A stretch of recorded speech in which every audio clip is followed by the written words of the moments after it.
Hello everyone and welcome to Stefan's podcast, the podcast for everything Japanese news and what's been going on in the big old world of Tsushima. Hope you're having an absolutely lovely day. We've got some great news stories for you, so let's jump straight into them. The first news story is Japan's birth rate has fallen again in 2024 to a record low of 721,000. What are the Japanese doing with their time? They're certainly not having babies, I can tell you that. They're obviously reading too much anime and...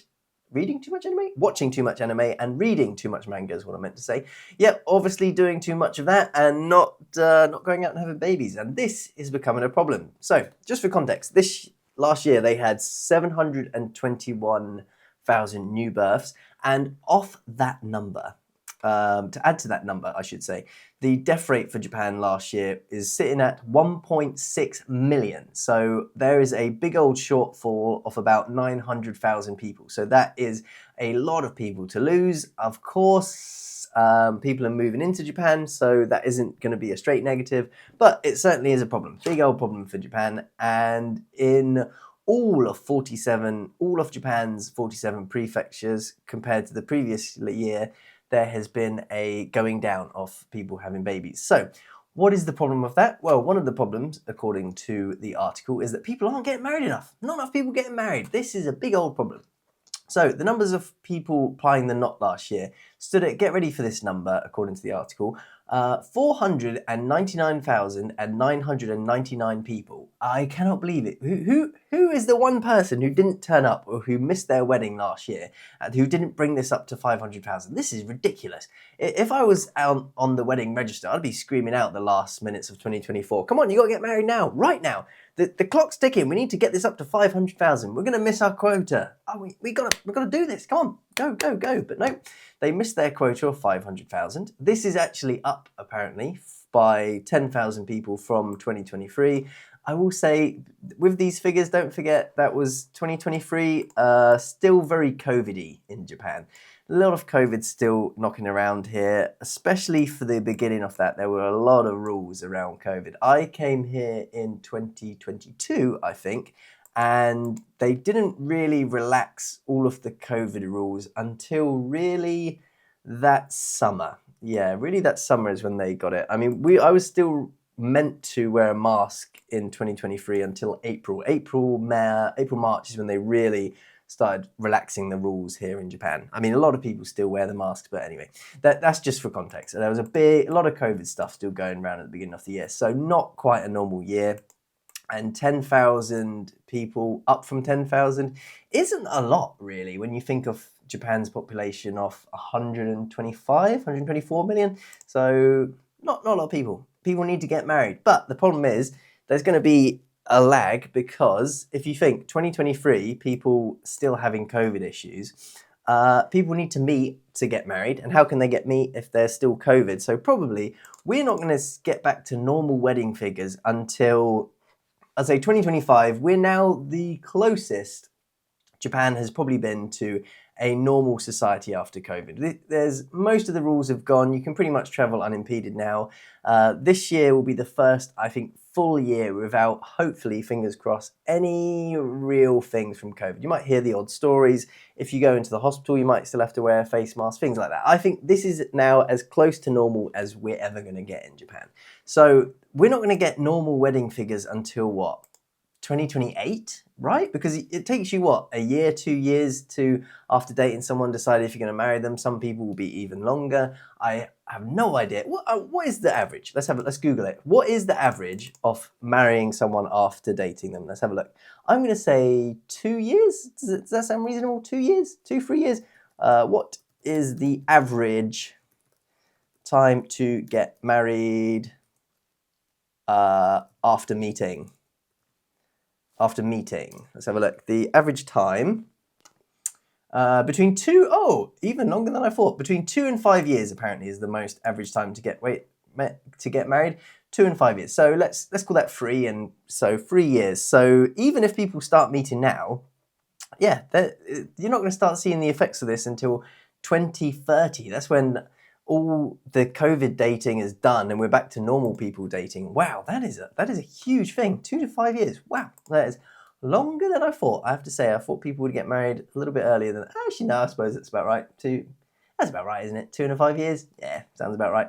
But there we go. How are Japan going to fix this? They are doing lots of things to do it. They've subsidized in a lot of places having the birth. They give subsidies out for women when they have all the health stuff that they have to do with it. I find this very weird coming from the UK because we don't have any like paid bills when we go to the hospital. It all just comes out of our taxes when we pay it. So when people put this as an incentive to have children, I'm like, oh, we're from the UK. I didn't even think that this was a problem around the world, but there we go. So they're trying to make an incentive for people to have children by giving them things like free medical care when they have the children. There's free healthcare for the children. I don't know what age it goes up to, but I believe it goes up to, might gotta be what, 15, 18? I know the children get free healthcare here. I don't know when the age ends, when they decide that you're no longer a children. For drinking, interestingly enough, for drinking here, it's 20. So when does free healthcare for children stop in Japan? Free healthcare end for children in Japan. Because if they consider you not old enough to drink until you're 20, you should get free healthcare until you're 20. That's what I'm saying. I bet it's going to be a lot lower than that. I'm going to say it's going to be 15, you finish junior high school, and that's like your compulsory education done. So is it going to be 15 or 18? Let's have a look. It is, their certificates cover them until until March 31st after turning 18. So according to the Japanese government, you're an adult in terms of we don't care about you, but you're not an adult because you can't have a drink for another 2 years. These things really suck. If you can't have a beer until you turn 20, you shouldn't be able to take their healthcare away. That should be part of the deal. A crazy deal where you no longer get free healthcare and you get alcohol. What a complete recipe for disaster. Time to start paying for your own healthcare, and here's a bottle of beer. Let's hope you don't have an accident, because if you do, oh baby, you are paying for it, let me tell you that. Maybe this is why. Maybe they need 1 year just to get use of no free healthcare before they start drinking. Crazy. In the UK, it is 18 for drinking, and I have to say, I think that is a good old age. Unlike America, which is 21. 21 is a very, very long time. I know people in America don't all abide to that, and they certainly drink a lot younger than that, but doesn't seem fun. 18 seems like a good age, I think, coming from the UK. You go off to college, you go off to university, you start drinking, you have a lovely time, you come back, life is good. But what else could Japan do to fix their population? Let me think. If I was in charge of Japan and I wanted to fix the population like that, boom. How would you do it? Number one, their salaries are low.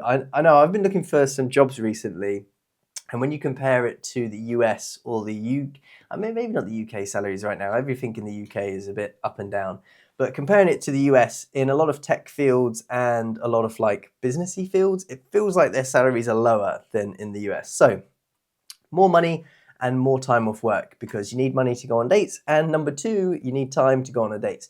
If you're always working in the office, how can you make babies? You can't. It just doesn't work unless you've got a seriously good post force out there, and those people can make the babies for you. Good job to the great old British Royal Mail. Good job. Okay, next news story for you is, this big building in Shinjuku is shutting down. I don't know if you've been to it. I haven't been to this, but according to the article, it's a very iconic building in Shinjuku. I mean, I've been to Shinjuku a couple times. I've never noticed this, but I will say I'm not the most observant of people, so there we go. But it gets me onto a whole thing. It's a famous landmark. This is the Shinjuku Alta, which is got a big old TV screen on it. It's apparently some sort of mall shopping thing, and they're closing it down, knocking it down and rebuilding it to something new. And it's just this weird thing of Japan at the moment where they're losing a lot of really iconic buildings, and it is a shame. Recently they lost the Sega building in Akihabara, which when I first came to Japan, went in there, played some video games, lots of fun. That closed, which is really sad. They had that really cool building where every apartment was meant to be its own building, so you could take it apart like Lego, but it never really worked because you'd have to take everyone's apartments out to move the other one in. But it feels like Japan is losing these beautiful buildings that were created in the 80s, 90s and moving up. And I wish more places would make these like newer buildings a national heritage thing. Like that Sega one definitely shouldn't have gone. That when I think about Akihabara is iconic. This outer one, I will say I'm looking at the building and thinking this doesn't look that nice. The other one where the pods were meant to come out, I thought that was super cool and just beautiful architecture.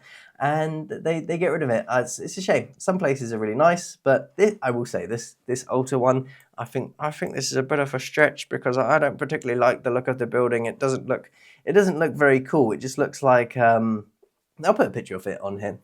It just looks like a very drab building, but you know, some people will probably like that and have fond memories. Apparently, it's a big meeting site in Shinjuku because if you've ever been to Shinjuku, oh baby, that station is hell on earth, especially when it's busy. Oh man, don't even get me started. There's another station called Tokyo Station as well. I went there on New Year's Eve. Not this New Year's Eve New Year's Day, not this New Year's Day, last New Year's Day. I was hungover, there was very many people in the station, and it was the worst way to spend January 1st, just people rushing past you as you're trying not to vomit. So if you ever come to Japan, their stations are busy, they are complicated, and once you actually realize how they work and where to go in both Shinjuku Station and Tokyo Station, you actually get given a permanent visa to stay in Japan because it's so complicated. You need a PhD to do it. So if you can do that, good luck. Good luck to you. But it's a shame, all these places in the world knocking down buildings. One place that is especially brutal for this is America, and in Las Vegas especially. They have all these beautiful casinos that have been there for 15, 20 years, 30 years. And then all of a sudden one day they will just knock them down and all their history just disappears. I was watching a TV show, and I'm young, I'm only 30 years old, but I remember when I was younger, my mum and dad used to like to go to Las Vegas, so we'd go there, and all of the hotels that were on the TV show, I was like, every single one of them is now gone and they have been replaced by something else. And I was just going, this is crazy. Every single hotel out of like 20 hotels, they've all closed. And this is within my lifetime. And all the history inside that building is just gone. And I find that history fascinating with the casinos, the mafia, all the history put in there. And then it's just gone like that. But speaking about history shutting down, that leads us to a very good segue. We have Skype. Skype is getting retired. The lights. What's going on? Oh, my lights have switched off. My lights do this periodically. They just decide occasionally we don't like to work anymore. And I don't know why. I don't know if it's the power in Japan. I don't know if I'm overloading the mainframe or something. How does that look? And the annoying thing is, when it goes off and I switch it back on, it doesn't go to the last setting it was on. It resets itself. So hopefully that looks all right. If you're listening to this and not watching, then, well, there you go. But we fixed the light. Where was I? Skype. Skype is getting shut down, and Microsoft has decided to retire it. And I was just reading about Skype, and I was thinking, how on God's green earth did this get beaten? Because, you know what?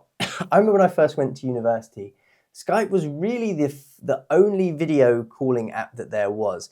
There started to become a few competitors to it, but they had the market share. Everyone used Skype. Everyone knew what Skype was. Interestingly enough, I found this very funny because I was looking at different jobs here and there in Japan, and I saw one, and they wanted at the bottom your Skype ID so that they could phone you. And I remember thinking, wow, Skype, that's old-fashioned. Most people just use Zoom now. And the fact that it's closing, I was like, oh, that's such a Japanese thing. Always just a little bit behind the times. They're probably thinking, oh yeah, we've got Skype, we're super high-tech, and then bang, no, Skype closes. I don't know what they're going to do. They're going to have to move on to Zoom, and by the time they move on to that, they will be behind anyway. But when you actually read the history of Skype and kind of why it failed, I think it got sold to too many different people, and those people didn't really know what to do with it. So originally it was made in Estonia, of all places, beautiful country, Estonia.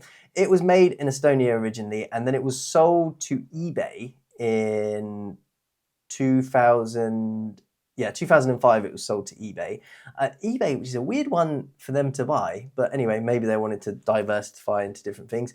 It was sold to them. I think, according to the article here, but the expected synergies never panned out.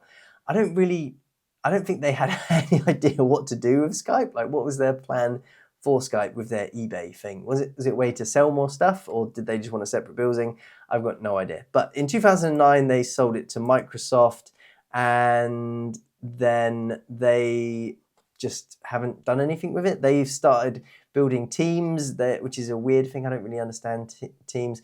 And it's just sort of been in this weird limbo for a long, long time. But they say that they're retiring it now, and they're now using Teams instead. I have never used Microsoft Teams. I've got no idea what it does. But I am sad to see the little fella go, because it was an interesting business. The fact that it had so much market share at the beginning, and just to get beaten by everyone. I still never understood where Zoom came from in COVID, because COVID happened and then bang, all of a sudden everyone was using Zoom. And I always wondered at the start of COVID, like, why is everyone using Zoom? Why is it better than Skype or everything that comes before? Especially as Zoom had, I think it's, if you're not on a premium account, you only get 40 minutes of free Zoom meetings, because I still use it once a week with my Japanese teacher, and we have to use 2 different like phone calls to make it work, because it's like an hour lesson. So I don't particularly like Zoom. I wish we just did it online, but there we go. Yeah, I don't understand Skype. I don't know how they lost it. I don't know how Zoom has become so popular all of a sudden, especially as I don't think the app's particularly good. I think it's very annoying. But there we go. Goodbye Zoom. Hello Microsoft Teams, and welcome to the game. I'm sure that's going to be another Microsoft project which doesn't do overly well over the next few years, but we will see. Because when you think about it, there's so many video calling sites. There's WhatsApp, Line, you could use. I think Instagram has a phone call site. I mean, every dating website now, Tinder, Bumble, I believe they all have video calls built into them. Everything now has a video call service built into it. So how is anyone going to compete with that? Because no one's going to be able to start charging for the service, because if you start charging for the service, then people will just move over to another site. Like if WhatsApp just started charging, my family would move over to Line. And then if that started charging, there's always another person out there to compete with it. Which is why I don't see how all these AI companies are going to start making their money. Because you've already seen this with the AI that's coming along recently. You had ChatGPT, who was marketed as this like super AI amazing thing. And now the Chinese one, I've forgotten the name of it now. The Chinese AI app, DeepSeek, that's it. DeepSeek is said to be better than ChatGPT, and I love how this has just come out of nowhere. All the tech people in California, America, and in the UK were going like, oh, ChatGPT, we're going to make so much money off this, and then bang, a second AI has just come along and taken it out at the knees. And how long until there's just more and more of these AIs that people just keep copying? Because now that you've got ChatGPT, DeepSeek, there's just going to be hundreds upon thousands of people making all these different AIs, and they're all going to do the same. How can they start charging for it? You've effectively just taken all these jobs away, and for no reason, because you're not going to make any money out of it. But hey ho, that's AI for you. Doesn't make any sense. Doesn't make any sense to me. Doesn't make sense businessly. But there we go. Next news story for you. Oh, this is an interesting one, and I thought I'd bring up. So we're coming up to a very important time of the year in the Japanese schedule. Never in the UK, we don't have these big changes in season, or these big events happening around the world, which probably everyone throughout Japan will feel this. At the end of this year comes a brand new sort of financial year in Japan, and just a big change. So the Japanese school year ends in March and goes to April.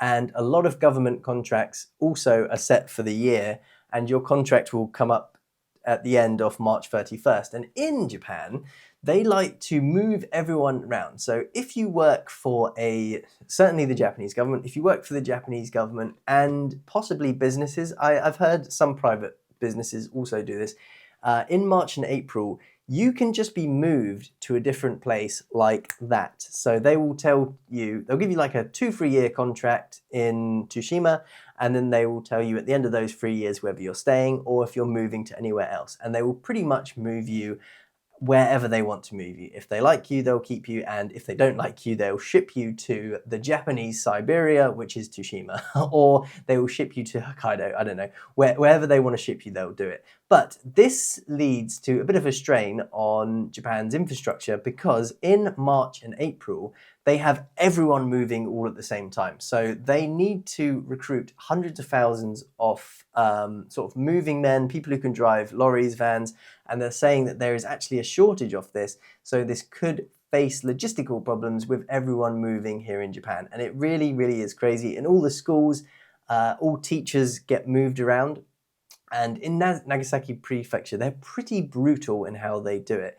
In other prefectures, they give people more notice. So in some prefectures, it's as early as sort of January. In January, they'll tell you, yep, your contract is finishing here. We are going to move you, let's say, I don't know which prefecture it is, but let's say this was Nagasaki. So in January, they told you, yep, you're going to move, and you're going to move to Tsushima. So that gives you 3 months to effectively prepare to move your life, to say goodbye to everyone and move on. In Tsushima, they really leave it late. They do it in sort of the middle of March. So in fact, most teachers now don't know if they're moving or what they're doing. Most of them will have an inclination, because it's normally about the 3 year mark that they move you. So once you've been somewhere for 3 years, then they start to move you around and do whatever.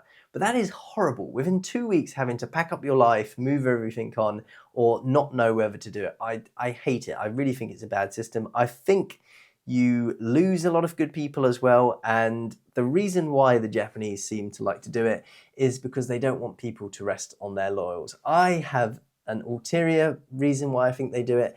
I think it's a way that they can move people that they don't like to somewhere else, because I have noticed this with a few people, that when they do something bad in that year, then that next year they're getting moved to somewhere else. And if they just don't like someone, they move them. It's this weird way, and I don't like it. I kind of just wish we stuck to the UK method, that if you were bad, you just get sacked. But no, in Japan, they'll just keep moving you around, and I don't know, you just become like this weird thing of everyone who moves, especially in teaching. I've noticed it, perhaps. I've heard inclinations of it, that the bad teachers will get moved instead of 3 years, every year, something like that, and then they just keep getting moved around, and it's not overly good for anyone. It'd be better off if they just went, hey, look, I don't think you're cut out for this teaching lark, and try something else, or you need some extra training. Who knows? I really don't like this moving around of everyone. I don't think it's good for family life. I don't think it's good for home life. I don't think it's good for anything. And what you do find, at least here in Tsushima, is unlike that 2.5 years of people getting married, people get married very, very quickly here, at least in Tsushima, because when they get moved, if you're married, they give you, I think, first of all, they give you maybe better housing or something like that. They give you better housing, and also they're more lenient to keep you within sort of a certain area, so they won't split you apart from your partner, especially on an island like here, where moving to the mainland, it adds just a huge extra cost to see your partner. It's crazy. A flight off to Shima, this is with an island card as well. A flight off to Shima to Nagasaki is about $160. That's return trip. Now, let's say your partner lives off the island and doesn't live here. They then have to pay the full whack, which is about $300, and that is a lot of money to put onto a relationship. It really is. It's really difficult to date in Tsushima if you don't have anyone who lives on the island, because let me tell you, that adds up very, very quick. And not only that, just the time measure is difficult. It's not fun, but there we go. It's driver shortage in Japan is not good for anyone, and this moving around for me, I think is bad. I don't like it. I hate it. I hate the moving around. We lose a lot of good teachers. New teachers come in, which is nice. Some of them are nice, but when you just start to feel like you're building a good working relationship with someone, and you know how they teach and you know how they work, they then get moved to somewhere else, and you have to restart all over again. Because I'll be honest, I don't think when you move to a new job, I don't think you fully understand how everything works in that place until you're about 18 months in, 2 years in. That's certainly how I felt in some of my jobs. At least it takes you a year to get to work out how most of it works. And if you're moving every 3 years, you're almost like just understanding how your job works, and then you move somewhere else. It doesn't make any sense to me, but a lot of things in Japan don't make sense to me, and that's because I can't speak Japanese. And there we go. But next news story for you, I've got one. Oh yeah, a bit of a not a big news story. Well, big if you live in the north of Japan, and big if you live there. But one that I don't have much to say on. There's a lot of wildfires at the moment going in the northeast of Japan, and a lot of people have been forced to evacuate their homes, which is incredibly sad. And the Japanese Defense Force are trying to fight off these giant fires which are in the north of Japan. And when you see the pictures of it, it is crazy. 4,000 people have been told to abandon their homes, and 140... I was just trying to see if they had an actual number of how many homes have been destroyed, but they haven't got it on here. They just said that 1,200 hectares have been destroyed, and now another 1,400 is going to be engulfed. If you know what the size of a hectare is, then let me tell you, you're either a farmer or in real estate, because I have no idea how much land that is, how big that is. Let's have a look. In terms of a football field, that's the only way I can do it. 100 hectares into football fields. Okay, convert a hectare into a football pitch. We're getting here. We're going to see how much of this is actually burnt. So they have saying 1,400 hectares has caught on fire. So we're going to a football pitch.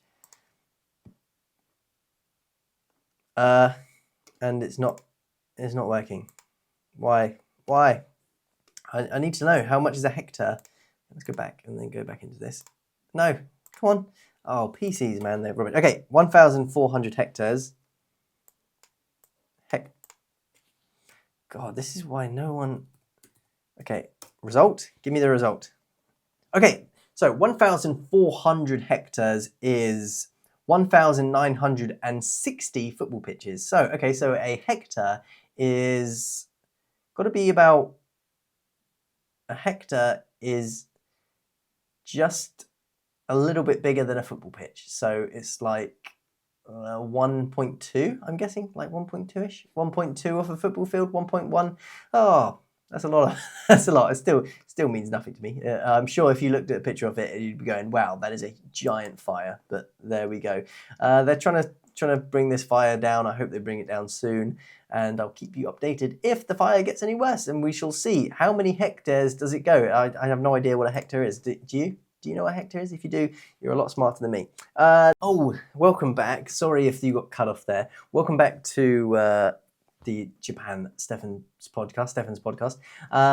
Where the reason why it cut out then is because I have a camera from the European Union, and the European Union, in their bright old wisdom, decided to tax video cameras higher than the rate of picture cameras. And because of this, DSLRs in Europe put in a setting that if a video gets to about 30 minutes or a certain gig size, it shuts itself off so that it can't be taxed at a video rate. And it is very, very annoying, because when I film stuff and don't look at the time, it will suddenly just decide to switch itself off and do that. If anyone knows a way that I can get around this, or if I can go into the camera and shut this off, that would be fantastic, because it is extremely annoying when I'm filming and I don't want to have to buy a brand new camera just because of some tax rules. It's very annoying, very, very annoying. It doesn't help the consumer at all it helps is no one, because all the DSLRs sold in Europe get around this law, and it's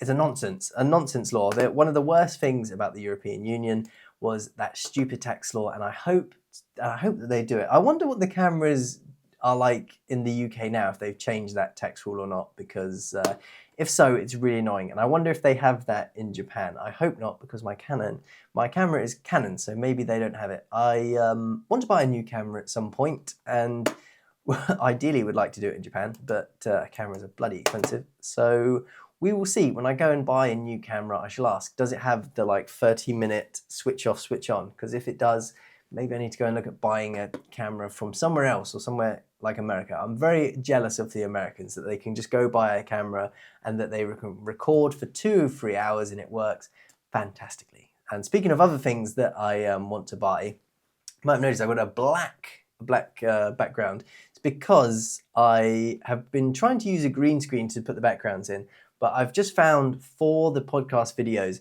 I'm wasting so much time just putting the green screen background in that it's not even worth it. Like, I'll spend 2-3 hours just messing around with the background, trying to get it right, or trying different backgrounds. It's just a waste of time. I need to find a way around it. For the short videos, I think a green screen background is really good. For a podcast, it just doesn't work. It did, though, get me trying to use After Effects for the first time, and I did realize that my computer, it can just about handle Premiere Pro. When I then start adding After Effects onto it, ooh, that is not a good idea. A 30-minute podcast, which I was trying to do a green screen on, to do the render for it was 8 hours just to render it. And what was even funny, I went to bed,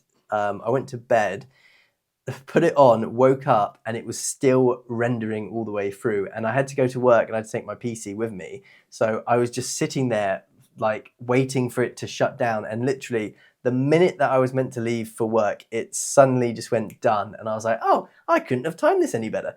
But I do not want to do that again. It's very difficult. And the worst thing about it was, after the 8-hour render, I go and watch the video and I went, oh, it doesn't even look good. So I gave up on it and went back to Premiere Pro. But I don't know how powerful of a PC I would need to run both. I have 16 gig RAM on my current laptop that I'm using to edit. I suspect it's going to have to get up to, I don't know, 32 or 64, I think is the then going up levels.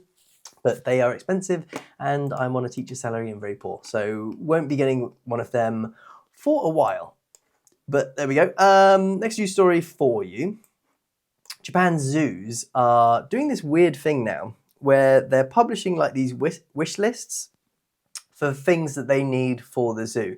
So it's almost like a kind of like when you get married and you put out a shopping list of what you want your friends to buy, and people can go on there and then send you the stuff. So say they want, I don't know, they want a big old tuna for a sea lion. They'll put a link up on Amazon to where you can buy them a tuna, and then that will come to the zoo, and then they will feed it to some of the animals. It doesn't say if you can like specifically say what animal you want it to go to, but maybe when they put on the links, they will say like, oh, tuna for sea lion, or will they just put, we need fish? I have no idea, but this is an interesting one for me, because I feel like zoos should be self-sustaining and they shouldn't need people to be donating food and stuff to the animals. They should be able to do that themselves. So I find it a little strange, and maybe just a way that the zoo is trying to save money, because if people are giving them food and stuff, then they don't have to buy it themselves.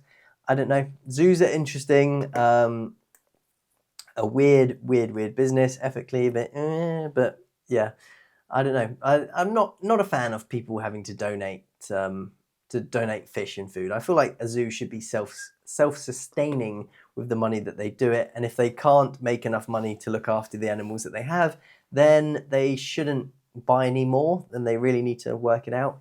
So yeah, Don't like that. I don't like that. Japan, when it comes to zoos and some of their ethical things, are a little bit not the best, not the greatest in the world. But that's pretty much the end of our news stories for you. I've just got what's been going on with me. I've been watching a little bit of Love is Blind recently. That's back on our TV screens, and some people will hate the show. I personally love it. I say I love it. Every time I watch it, I just fall asleep to it. I have these TV shows which I call like background TV shows. So I kind of only half watch them, and I don't really watch them. I just put them on. I do some cleaning. I play on my phone. I work on like video ideas, things like that. I read articles, and then I watch them. And Love is Blind is probably one of the best ones that I like to do that with. And I have no idea what's going on in this series, but every time I see it, someone's arguing about something. I see things that I think are interesting from a relationship standpoint. Some of it I'm like, oh, this is interesting. How would I deal with this if I was in a relationship? And some of the things that people argue about, I'm like, oh, especially this season, there's been a lot of stuff in it. I'm just like, this doesn't seem like such a big problem. I feel like you're making a big deal out of this, more than it needs to be. But yeah, Love is Blind is back. Been watching that. Also been catching up on Invincible. That is a fantastic show. That's on Amazon Prime. If you haven't watched that, it's one of the best superhero TV shows that I've seen in a long time. I am very, very, very sick of superhero TV shows, and I've pretty much cut out watching all of them. And I think a lot of people have. I think that's why the recent Marvel films have done so poorly, because how many movies can you make of superheroes? It feels like it's been done. We're over it. But Invincible is a nice change. Good story about someone whose dad is like basically Superman from another world, and how he starts getting his powers. Good show. Go and watch it. I really recommend it. If you like superhero stuff, or if you did like superhero stuff, you'll like this, and it's above all of the other stuff that you've seen. You also had the guy from, two people from Walking Dead actually. It's Robert Kirkman, the guy who wrote Walking Dead, is in it, and also you had Stephen Yeun, I think that's how you pronounce his name. Sorry if I'm butchering it. He is the voice of Invincible, and he's very, very good in it. So I liked him. I really liked him in Beef. I thought that was a fantastic show. Is there going to be another series of that, or did they finish it? Because they kind of, you don't know if they're alive. Maybe they could come back. I thought that was an awesome show. Even if they sort of recasted that with different people and in another scenario, that'd be really good. But that Beef was my favourite show of. It says here it came out in 2023, so it must have been August, April? Yeah, 2023. That was one of the best TV shows that I've seen in a long time. I really, really enjoyed Beef, so fantastic actor. Give Invincible a watch, give Beef a watch as well. That's great, lots of fun. In fact, I think I liked Beef so much I actually watched it twice. That's how good it was. And then I've also been watching, that's it, just Love is Blind and Invincible. Been nice watching those. This has been one of the rare weekends where I have nothing to do apart from making videos, and I'm very happy about that. Just having a very nice, relaxing weekend, and I hope wherever you are, you have a fantastic weekend. You have a fantastic week wherever you're going. That's the end of the podcast. I will see you in the next video. Hopefully, this background worked all right, and hopefully, the lighting is good. Maybe I need to turn it up. Maybe I need to turn it up. I think actually for the last bit, I would have turned it up a little bit more, but that's what happens when it cuts out midway through. But thank you very much for watching. I'll see you in the next episode. Goodbye.